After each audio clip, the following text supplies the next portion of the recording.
Ladies and gentlemen, my name is Paul, and in this Game Tutorial video, we're going to be further investigating CPU bottlenecking using an RTX 2080 Ti graphics card.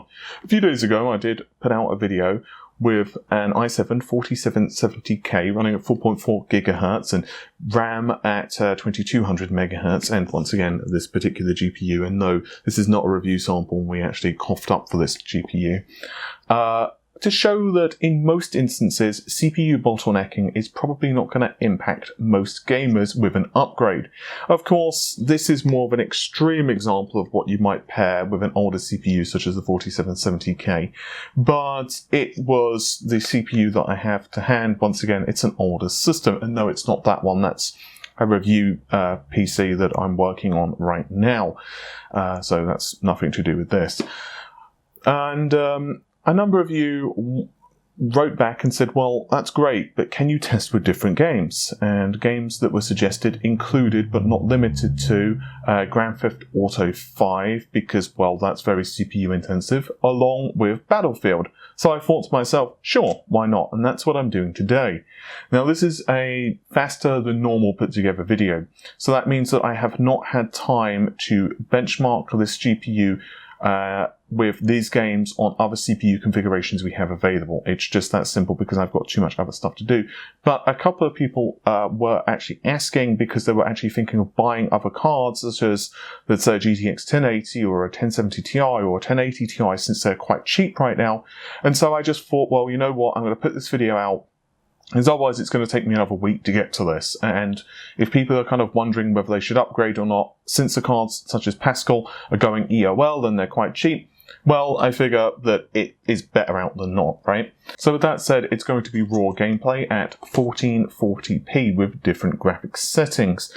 The reason that, of course, 1440p is chosen is 1080p is just ridiculous, and of course, CPU bottlenecking is going to be a thing with a card such as this.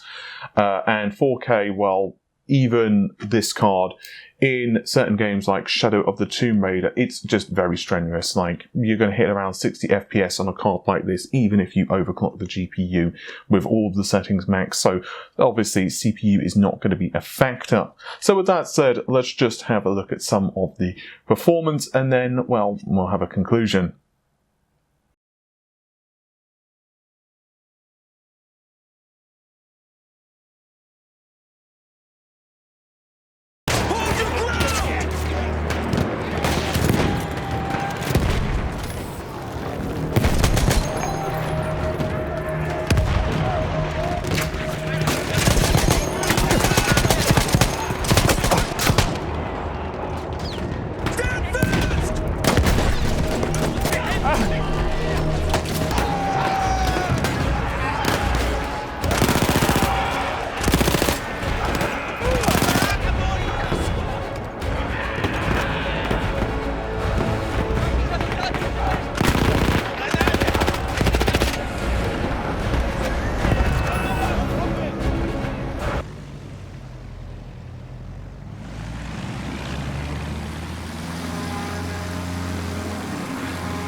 Open the throttle and stay!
I could use your help.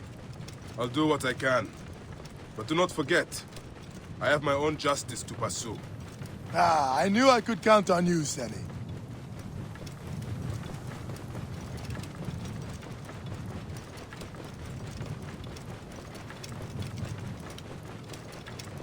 What happened here? The garrison soldiers are brutal. If they suspect a villager is lying to them, they burn his neighborhood. And worse.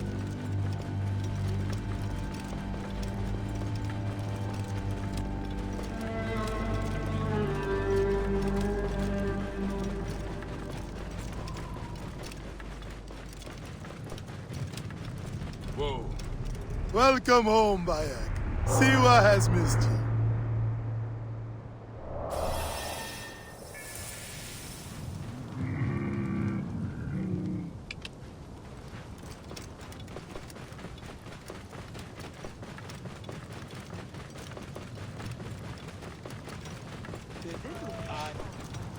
Oh, all you have. Your farms, your goods, your children. Oh, your very life.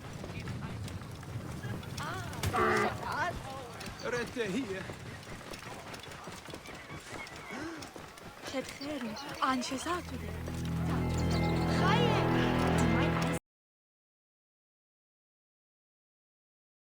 Questioned, threatened, taxed or beaten. We all have learned to obey and keep our heads down. You see how it is. Let's not attract attention. Are you going to go to your house? Nothing there for me.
So what conclusions can we actually draw here?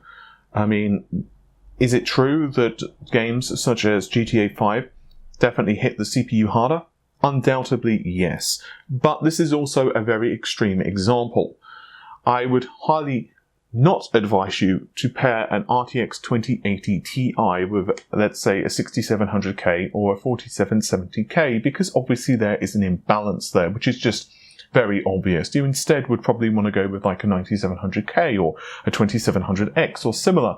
But with that said, there are some examples where this might happen. If you, for example, have just bought this card and waiting on a 9900K to arrive, then sure, then you might just say, well, why not, and just plonk this in the short term, because I would, and I have, because I'm building other systems and stuff, and I still haven't got around to it because I'm reviewing these darn things. With that said, if you're pairing it with a more realistic type of GPU, a GTX 1080 or a GTX 1080 Ti, or, you know, that kind of performance range, and you are once again running an i7-4770K or 6700K, that type of processor, then most likely, yes, there are going to be lower minimum frame rates, but it's not going to be destroying your gaming experience unless you are playing competitively. If you are a pro Counter-Strike player and every single FPS is critical to you, then obviously that's an entirely different conversation. But we are referring here to gamers who maybe are on a budget, they don't have the cash to necessarily upgrade their entire rig, and they just see a really nice bargain, such as, let's say, once again, a GTX 1080, I was going to say a Ti there, and they just grab it. And then they hold off on a CPU upgrade, perhaps until Christmas, and maybe get like a really good bargain. Having said all of that, we are once again referring to an i7 here. And if you are instead using an i5, as we showed in that other video as well, then things are a little different. Games such as GTA 5 undoubtedly are going to be hit much harder. So I would once again say that a GTX 1080 is probably the absolute maximum you would want to pair an old i5 CPU with.